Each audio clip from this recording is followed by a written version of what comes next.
Segunda Samuel capítulo 23, verso 6, dice: estas son las palabras postreras de David, las últimas palabras antes de morir. Los hijos de Belial, dijo David. Belial, ya hemos hablado, ¿no? Según Pablo en el Nuevo Testamento, Belial es Satanás. Los hijos de Belial serán todos ellos arrancados como espinos, los cuales nadie toma con la mano, sino que el que quiere tocarlos se arma de hierro y de asta de lanza, y son del todo quemados en su lugar. David está a punto de partir con el Señor, y él no quiere irse sin revelarnos uno de los secretos más grandes que él haya aprendido jamás. Un secreto espiritual que va a bendecir nuestras vidas. Él podría hablarnos acerca de las estrategias militares. Él podría hablarnos acerca de cómo componer canciones para Dios. Podría hablarnos acerca de las consecuencias negativas que trae el adulterio. Él tenía experiencia en eso. Pero él podría hablarnos acerca de su relación excepcional con Dios. Sin embargo, él va a desempolvar de su cofre de experiencias personales la manera en la que debiéramos enfrentar nuestras batallas espirituales. La forma en la que tenemos que luchar para conquistar una bendición o conquistar terrenos espirituales que están bajo el dominio y la influencia de Satanás. Él dice, David nos asegura que sin el armamento adecuado no tenemos ninguna posibilidad frente a los poderes de las tinieblas. Él nos dice que tenemos que tener el armamento adecuado para destruir las fortalezas satánicas, y utiliza una imagen muy gráfica para hablarnos acerca de los hijos de Belial. Dice que son como espinas que tú no puedes tomar a la ligera con tus manos sin dañarte, sin pincharte.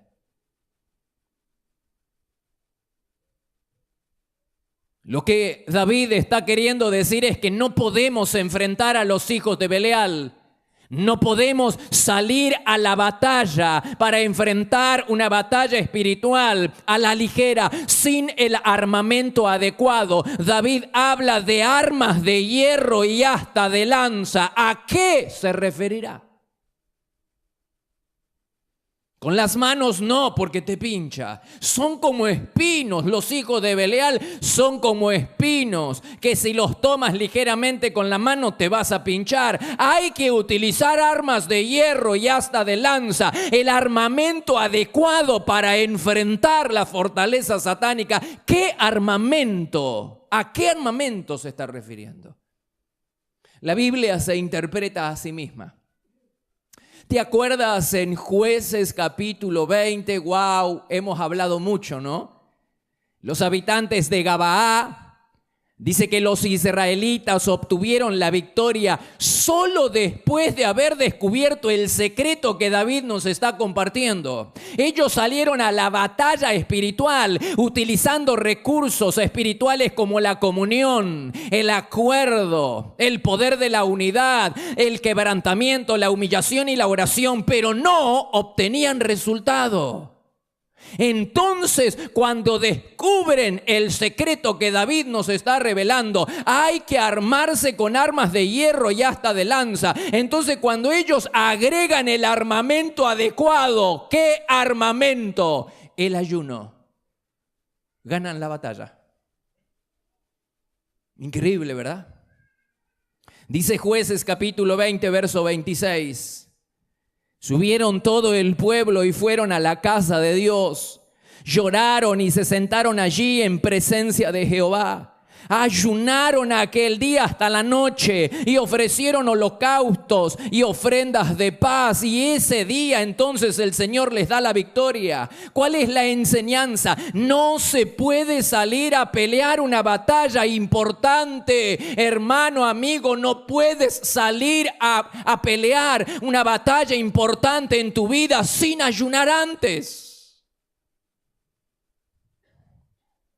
No esperes proyectarte, expandir tu negocio, hacer crecer tu ministerio o romper con una maldición espiritual que está operando en la vida de tu familia si no le agregas a tu esfuerzo días de ayuno. ¿Por qué? Porque el ayuno rompe con los poderes de las tinieblas y desata el poder de Dios.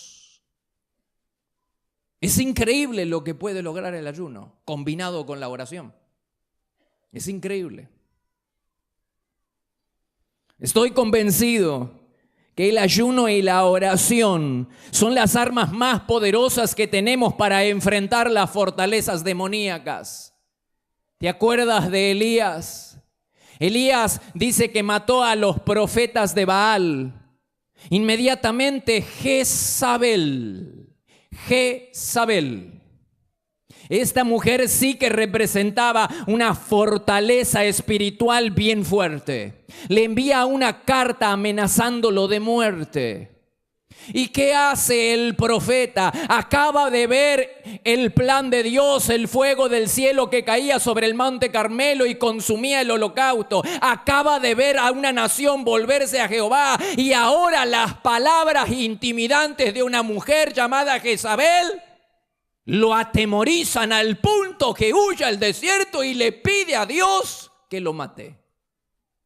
¿Cómo se entiende eso? ¿Y qué hace Dios? Lo reconforta. Envía a un ángel para reconfortarlo y comienza un camino de 40 días y 40 noches hasta llegar al monte de Dios, al monte de Horeb, al monte de Dios. ¿Qué hace Elías? 40 días de ayuno.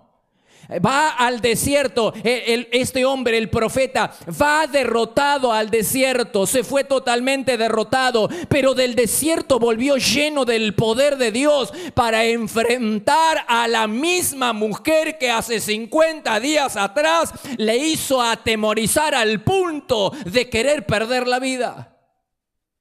Después del ayuno y de la oración, Elías sale renovado, una nueva unción, una unción ministerial diferente. Sale lleno del poder del Espíritu Santo para enfrentar con juicio la casa de Acab y especialmente a la mujer que hace 50 días atrás la atemorizó al punto de querer morirse. No hay nada que se le compare al ayuno. Qué poderoso que es. Cuando se lo une a la oración, hermanos, no hay nada, no hay ataduras que no se rompan, no hay maldiciones que no se sequen, no hay fortalezas demoníacas que no sean destruidas. ¿Probaste con el ayuno? Esa cosa que no se desata. Hay algo que está atado en tu economía y no se desata. ¿Probaste con ayunar y orar? El esposo que no se convierte, los hijos que no se vuelven a Dios. Probaste con ayunar y orar. No hay nada que sea más poderoso. No hay fortalezas demoníacas que se opongan cuando uno ora y ayuna. Sin embargo, hay ocasiones en que el ayuno no funciona. No solo eso, sino que si lo tomamos a la ligera al ayuno, es decir, para nuestro propio beneficio y sin arreglar cuentas con Dios, sin que Dios pase a ocupar en nuestra vida un lugar muy diferente del que está ocupando, es posible que el ayuno no solo no te sirva, sino que acelere el juicio de Dios sobre tu vida. Es como el medicamento, los medicamentos. Algunos de ellos son extraordinarios por los beneficios que le produce a la salud. Pero si los tomamos sin preguntarle al médico y tomamos los medicamentos y no tenemos en cuenta las interacciones entre los medicamentos. Cuando usted toma un medicamento sin tener en cuenta las interacciones, es posible que pierda el efecto. Uno de ellos pierde el efecto y eso es lo de menos, sino que puede potenciarse y producir efectos negativos y hasta fatales. Lo mismo sucede cuando usted quiere combinar el ayuno y el pecado. El pecado y el ayuno no pueden ir juntos. No van de la mano. Es como un boomerang. El ayuno es extraordinario, es poderoso. Pero si lo practicamos descuidadamente, podría ser como un boomerang que termina golpeándonos directamente en la cara. Por eso es necesario que cuando vamos a ayunar, arreglemos cuentas con Dios. Yo les enseñé a la luz de la palabra de Dios en Levítico 16 y en Levítico 23, que la primera cosa que tenemos que hacer cuando vamos al ayuno es humillarnos delante de Dios, es pedirle al Espíritu Santo que nos revele aquellas áreas de nuestra vida que tienen que ser arregladas y las arreglemos. Es lo primero, ponernos a cuenta con el Señor y vas a ver cómo el ayuno te funciona. Pero aquellas personas que persisten en vivir en pecado, aunque la campana del Espíritu Santo, la chicharra del Espíritu Santo suene y sabes que lo que estás haciendo está mal delante de Dios, insistes en hacerlo y quieres practicar disciplinas espirituales como la oración y el ayuno, no te van a funcionar. No te van a funcionar. Y te lo voy a probar bíblicamente. Hablemos de Jezabel. Jezabel, esa mujer perversa que representa un poder satánico muy, pero muy fuerte, que hasta el profeta Elías se sintió intimidado por esta fortaleza que no pudo derrotar sino después de haber ido al desierto y haber ayunado 40 días. Es muy fuerte esa fortaleza. Jesús dijo que hay géneros que no salen con ninguna otra cosa que no sea con oración y con ayuno. Y esta fortaleza que representa Jezabel era muy fuerte. Y Elías solamente venció esa fortaleza cuando se fue al desierto y ayunó durante 40 días. Mira si es grande esta fortaleza. Ahora Jezabel convocó a un ayuno nacional. Conocía de los efectos del ayuno y del poder del ayuno esta mujer. Y convoca a un ayuno nacional. Primera Reyes capítulo 21. Jezabel escribió algunas cartas como si fueran de Acab, su esposo, el rey. Las escribe ella. Entonces se las mandó a los ancianos líderes que vivían con Nabot. Era un hombre, una persona, Nabot, en una ciudad de Judá. En la carta ella escribió: anuncien que habrá una reunión para proclamar un día de ayuno.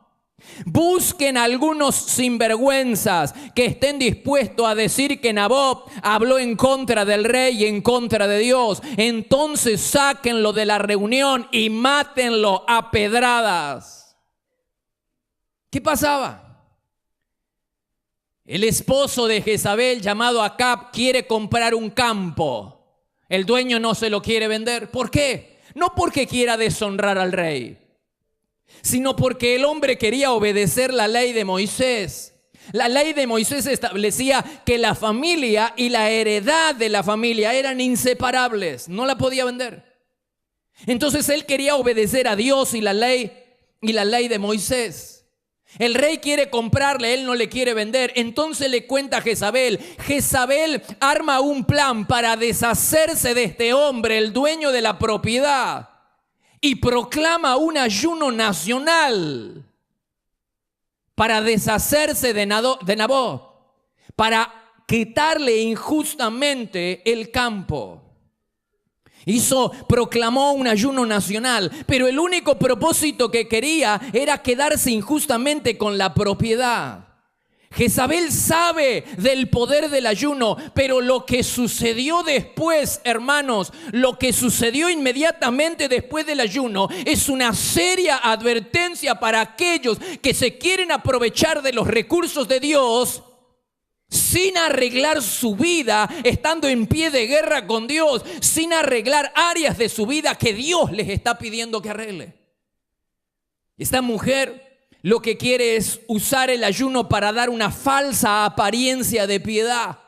Le quiere convencer al pueblo de que el nombre de Dios está por ser vituperado, pero en realidad convoca al ayuno para un provecho personal. Se quiere quedar injustamente con la tierra de un hombre y utiliza a la ligera, sin arreglar cuentas con Dios, estando en pie de guerra con Dios, utiliza el ayuno. Y el ayuno aceleró el juicio sobre su vida por haberlo usado ligeramente. Dice Primera Reyes capítulo 21, verso 17. El Señor dijo a Elías: ve a encontrarte con el rey Acab. Ahora, seguramente él está en el viñedo de Nabot, adueñándose de él, del campo. Dale el siguiente mensaje: ¿no te bastó con matar a Nabot? También tienes que robarle. Por lo que has hecho, los perros lamerán tu sangre en el mismo lugar donde lamieron la sangre de Nabot. En cuanto a Jezabel, el Señor dice: los perros se comerán el cuerpo de Jezabel en la parcela de Jezreel. Es asombroso. En el mismo momento en que Acab y Jezabel se están adueñando del campo, hicieron el ayuno ayer, ahora se están adueñando del campo. Y Dios envía al profeta Elías para decir: los perros van a lamer tu sangre y los perros se van a comer el cuerpo de tu esposa. Fíjense, estos hombres, Acab y Jezabel, eran malditos desde hace mucho tiempo. Arrastraban a toda la nación a pecar. Sin embargo, Dios no los castigaba. Dios demoraba el juicio, esperando que esta gente se arrepintiera. Pero al utilizar el ayuno en provecho personal, injustamente, para quedarse con el campo, para dar una falsa apariencia de piedad, Dios aceleró el juicio. Lo que estaba demorado, lo aceleró. Y en el mismo momento en que él se apodera del campo, Dios manda al profeta Elías para decirle que viene juicio sobre su vida. Hay que tener mucho cuidado. Esta mujer Jezabel no quería arreglar cuentas con Dios. Pero no solo que el ayuno, sino que cualquier disciplina espiritual no te va a funcionar mientras estamos en pecado, mientras que a sabiendas, estoy hablando de a sabiendas, mientras sabemos que lo que estamos haciendo está mal e insistimos en hacerlo, las disciplinas espirituales no te sirven. Puedes estar orando y ayunando hasta el día del juicio, que no te va a servir, porque el ayuno y la oración no son escuchadas, no son aceptadas, no son recibidas. No solo eso, sino que podría acelerar el juicio de Dios sobre tu vida. Y no es un mensaje para que dejemos de ayunar o de orar. Es un mensaje para que arreglemos cuenta, porque no hay nada más poderoso que el ayuno y la oración. No hay nada que no logre. Y te doy un ejemplo más. El caso de Joacín. Esto ocurrió tiempo antes de que Babilonia tomara a Judá en cautiverio. Te pongo en perspectiva.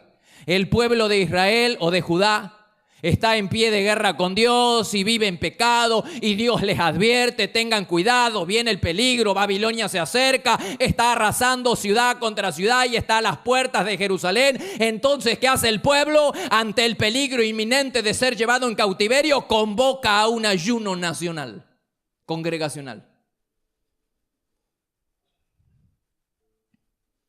Siempre los ayunos ante una crisis o una emergencia nacional, a menudo se convocaba un día de ayuno.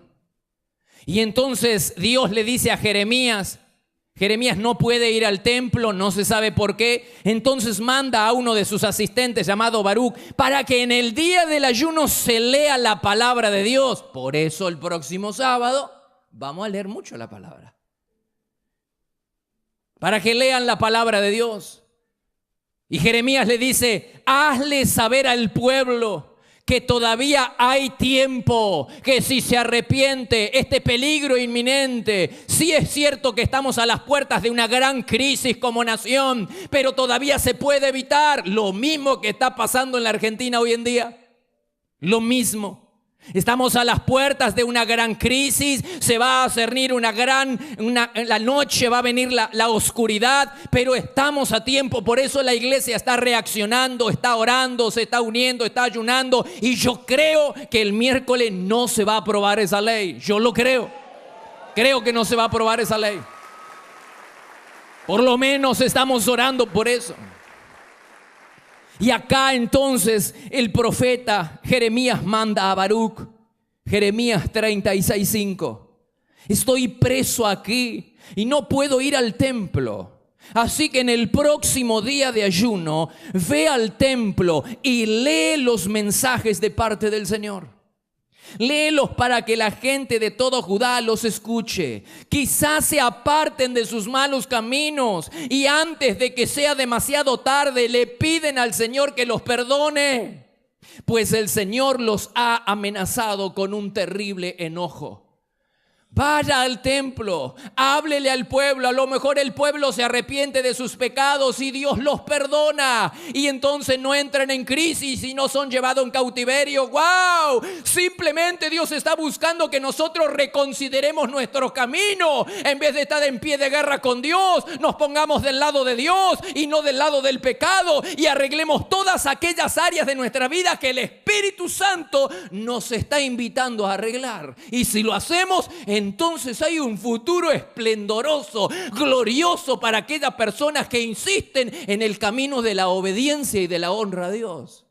¿Pero qué hace el pueblo? Obra de una manera diferente. Partiendo desde el líder principal, Jeremías 36:24. Ni el rey, el líder, ni sus asistentes, ni los líderes. Esto me hace acordar a hoy en día, ¿no? Dice, ni el rey ni sus asistentes mostraron ninguna señal de temor o de arrepentimiento ante lo que habían oído. Es decir, el líder puede ser el tope para la gente, puede abrir la puerta a la desgracia. Así un líder en la nación puede abrir la puerta a la desgracia a toda la nación. Así como un líder en la iglesia puede cerrar mediante la obediencia y la honra a Dios, puede cerrar toda puerta de la desgracia para su pueblo, puede abrirla a través del pecado. Por eso es la importancia de que los líderes busquemos a Dios y ayunemos y oremos. A veces pienso que la gente que está debajo de nosotros viene haciéndonos señas de luces. Como en la ruta, ¿viste? Vos vas en la autopista y vas del lado izquierdo y atrás viene alguien que te viene haciendo señas de luces. ¿Qué te está queriendo decir? O que te apures o que te corras. Y eso es lo que yo veo, que la iglesia viene haciéndonos señas de luces a los líderes. O que nos apuremos en el mundo espiritual y entremos en la corriente de orar, de ayunar y de establecer una relación. O si no, muévase.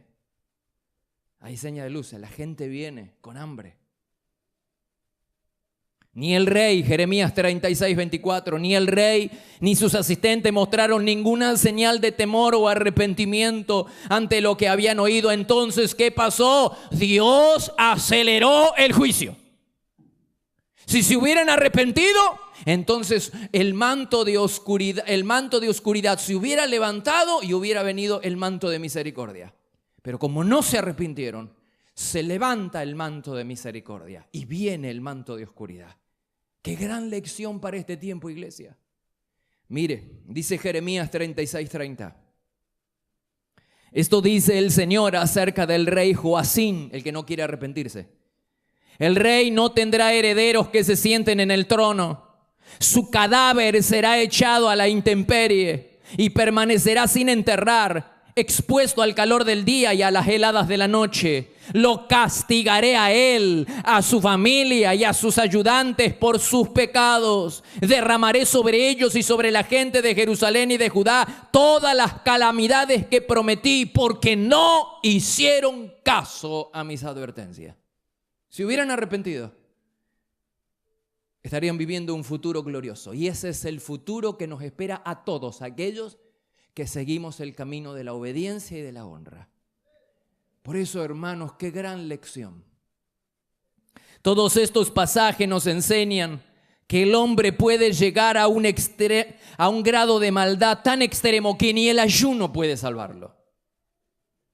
Al contrario, el ayuno podría precipitar el juicio de Dios. El ayuno es cosa seria, porque si mientras ayunamos nos arrepentimos de nuestros pecados y arreglamos cuenta, entonces el manto de misericordia viene sobre nuestra vida. Pero si persistimos en sacudir el ramo en las narices de Dios, no es una expresión mía, sino de la Biblia, en Ezequiel 8.